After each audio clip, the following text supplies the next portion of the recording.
Maybe you've had an experience with home remodeling contractors. The first contractor tells you that he will email a bid in the next 2 weeks, while the second, equally qualified contractor takes 15 minutes to create and print a bid on your kitchen table. While the latter may be a little bit of a fantasy, which contractor is likely to get the business? The second, because he was organized and made the most of your meeting. And so it goes with the job hunt and especially networking.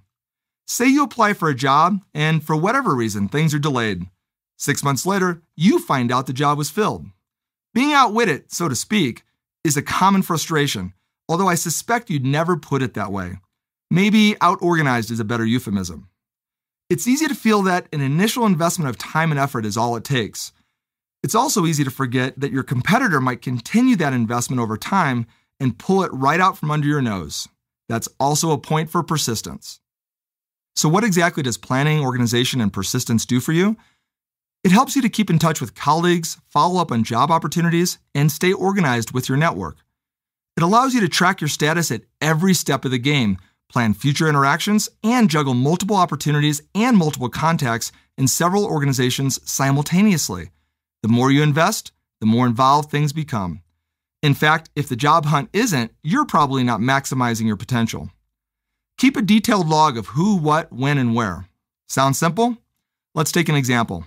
At the church picnic, Lisa Smith introduces you to Susan Lyons from Alco Tech. You spend 30 minutes chit-chatting shop over brats and beer about the industry, people, your background, and a host of other random topics. She recommends you speak to some old friends, Julie Johnson and Tina Krawls. Julie is an old golfing buddy working at Condo Inc., and Tina is a recruiter from Recruit International that she met at a job fair. Susan offers to make email introductions and goes on to tell you a little bit about each person. Someone administering a job search might sit back and wait for a phone call from both Julie and Tina. You, however, decide to drive it. Taken by itself, this little anecdote is probably manageable without much organization. However, if you're doing your job as a networker extraordinaire, this interaction should be repeated every week, if not every day. In a coffee shop, with a friend of a friend, a colleague of a colleague, at a networking seminar, the career center, and so on. I'd expect you to do a little research on all three people and their companies, but ask yourself, what more might Caitlin do? Well, you would send a follow-up note thanking Lisa for the introduction.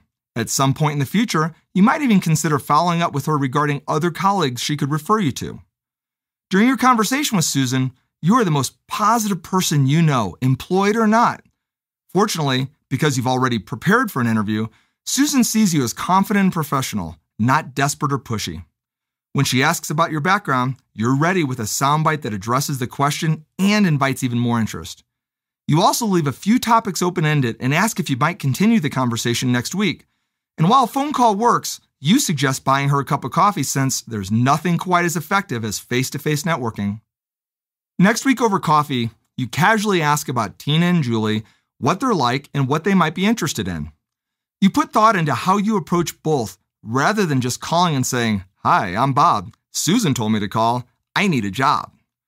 You stay in touch in a way that doesn't look like, well, stalking.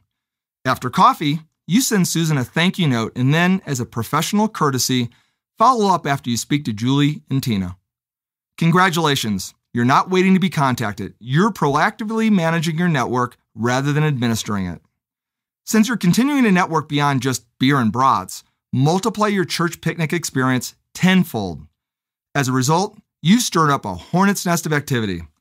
Applications, phone calls, coffee shops, interviews, networking, dead ends, introductions to friends of friends and colleagues of colleagues, delays, follow-up, email, thank you notes, overnight packages, and finally, a file that becomes a bio of every person you meet. Wowzers! As a result of aggressively owning the job hunt, your network has expanded exponentially. You're spending 2 hours a day just managing the process and keeping track of it all. Continuing with the fishing metaphor, not only are you casting near the fish, you have a fishing pole in 40 different lakes and are going pole to pole, working each one to the best of your ability. If you're looking for a job and not struggling to keep track of it all, then I'd challenge what it is you're doing and how it is you're doing it. Remember, drive, don't administer.